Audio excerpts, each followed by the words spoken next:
Welcome to Stand Up and Let's Speak Now. an informational presentation on the hardships of those who are transgender or have variant identities than that which would be assumed normal, such as cisgender. Non-binary, not relating to one specific gender. It can be identifying with a gender opposite of themselves. It can be transgender, where they want to transition and fully change from male to female. And it's independent of biological sex. It's a matter of who you are inside.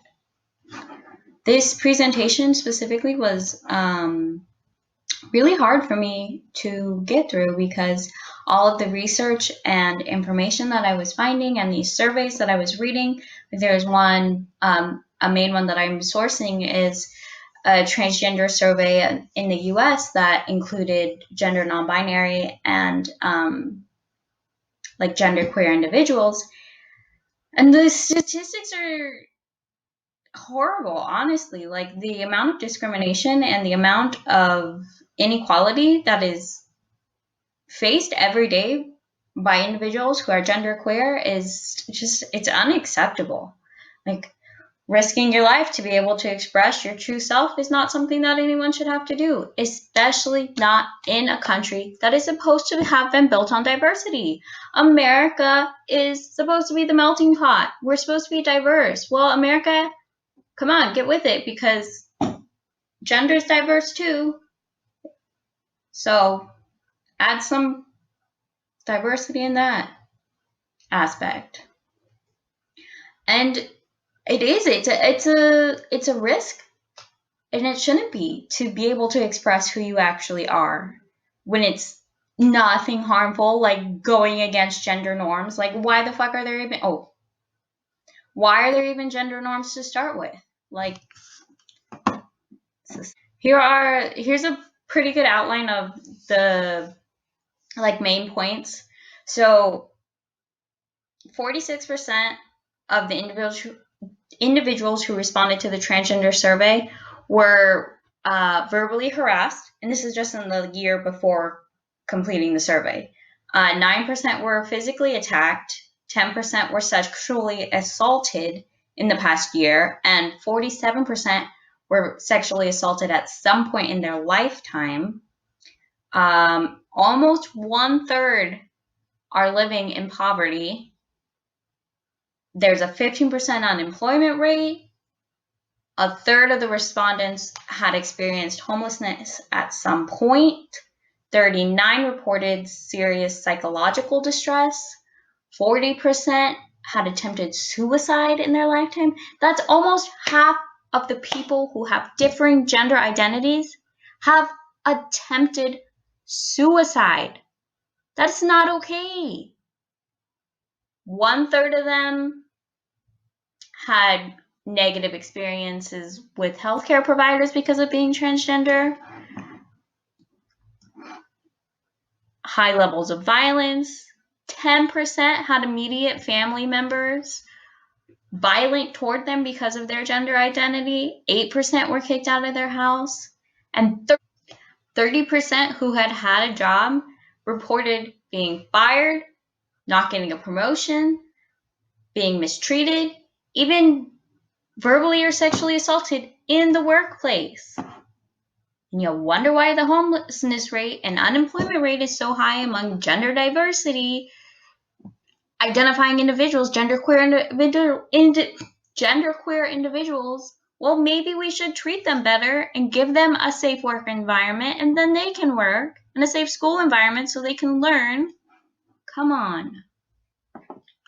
19% have been refused treatment because of gender identity. 23 avoided treatment out of fear, and 33 because of cost, because again, the unemployment rate and the fact that they have to drop out of school because they're discriminated against. Like, it's bad enough that good and affordable health care and health insurance is hard to come by for minorities in this country, but then adding the inability of being able to afford it, you add fear for those who can afford it or need to go and see a doctor, even if it means going to debt, like, they can't because they're afraid of discrimination, of not getting the treatment that they need and deserve. You go to a doctor to get help, not get discrimination. Like, a doctor's job is to help people, not just help those who fit into their little societal ideal boxes. So come on, like, help people. Stop discriminating. And the police, when your life is in danger, when you're like a white male or a white female, you think of the police as your saving grace. But that is not the case for anyone of like varying identity, varying minorities, of anything other than straight white male, straight white female. Nearly half of the respondents who had interactions with the law enforcement, knowing of their gender, various gender identity, like different gender identity than maybe what the police officer thought they should be, were physically, verbally, or sexually harassed by the police. And 57 would say they don't even go and ask for the help from the police because they can't. They're too afraid. Using the bathroom. According to this survey, nearly 24% of respondents had been asked if they were in the wrong restroom. Can you imagine just every time you had to pee, someone's like, I think you're using the wrong bathroom, and then they have to be like, actually, no, here's my whole life story because I don't fit into your societal norm. And then, like, I didn't put this, here, stopped or being denied access into the bathroom, 9%. Because, no, like, let them go to the bathroom. Live and let pee. Like, seriously, stop caring about who's using the restroom. We all gotta go to the bathroom. If this individual's intent is to go into the bathroom and use the bathroom, let them. Doesn't matter what they look like. And school needs to be a place where adolescents and children can go and feel nurtured and cared for and have a safe learning environment where they can grow and develop. But no, 54% had been verbally harassed, 24 physically attacked, 13 sexually assaulted because of their gender identity, and 17% had to leave school. Obviously, that's not going to help with their future, and obviously, that's wrong. Nearly half of all of the respondents from the survey had been sexually assaulted at some point in their life because of their gender identity. And more than half had intimate partner violence. And that comes from identity, from societal's inacceptance, and then also because of the fact that we accept the love we think we deserve. And when you grow up in a society that tells you you don't deserve love, you're going to believe it even when you find a partner. Don't believe it. It's not true. Oh, those who were incarcerated. Oh my gosh. So 5 to 6 times more likely than the general population to be incarcerated. And then more than 1/3 of the respondents who had been taking hormones before incarceration were not able to get those when they were incarcerated. They were not able to receive the medical treatment that they should be allowed, and it should be legally required by America to provide this medical treatment. But no, they go to prison and it's taken away. And most of the time they're in prison for things that are out of their control. Not okay. Oh, and the devastating, like, psychological and social effects of gender identity variations, being genderqueer, being transgender. Like before, I had said 40% had attempted suicide at some point in their lifetime. Of the 5 to 20% of men who are diagnosed with an eating disorder, and this is just diagnosed, and men are super underdiagnosed with eating disorders, 14 to 42% of them are of a sexual or gender minority. How wrong is that?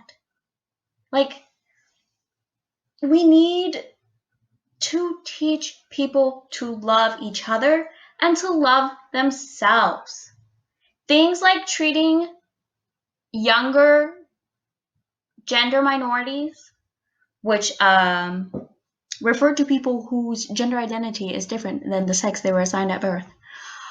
People with different gender identities, when treated younger with hormone antagonists, so basically like blocking certain hormones,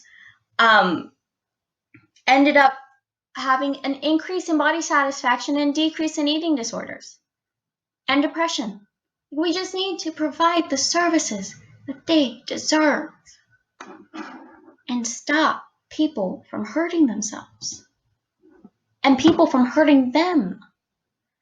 And secondary to unsafe schools and workplace discrimination, the homeless rate among genderqueer population is so disproportionate to that of heteros. The homelessness rate is substantially higher among respondents whose immediate family kicked them out because of their identity. 74% of those who had been kicked out of their house ended up homeless. Hello? Parents, love your kid. Don't let them be homeless. With non-binary people making up 1/3 of the sample, the need for advocacy that is inclusive of all identities in the transgender community is clearer than ever. Governmental and private institutions throughout the United States should address these discrepancies and ensure transgender and genderqueer people are able to live fulfilling and inclusive lives in society, in a society that accepts them. Break down the barriers to affordable healthcare. Break down the barriers of access to healthcare providers who will affirm and treat based on their gender identity. Put an end to discriminations in schools and workplaces and all areas of life. Creating a system of support at the municipal, state, and federal levels that meet the needs of transgender people to reduce the hardships they face is a must. It's not a choice, it's a requirement. Just like gender identity, it's not a choice, it's what your body tells you, and thusly your requirement. Bigly. So, other ways to help. Be kind, love. Let them know you're there for them. Support them without judgment. Ask for their preferred pronouns and try. I know it's hard. English is a weird language. Changing pronouns makes it even harder, but you can do it. It becomes natural. And then I listed some additional resources, but obviously, like, there's way more out there than just that. Just remember to stand up and speak now. Don't let these individuals go through life unseen for their true selves or harassed for being their true selves. We need to include everyone, support everyone, be there, be loving toward everyone. Who cares if they're different? We're all different. I did a terrible job of citing these, by the way, but don't get caught up in the small stuff. Just love, dude. It's all you need is love, right? Because we were born this way.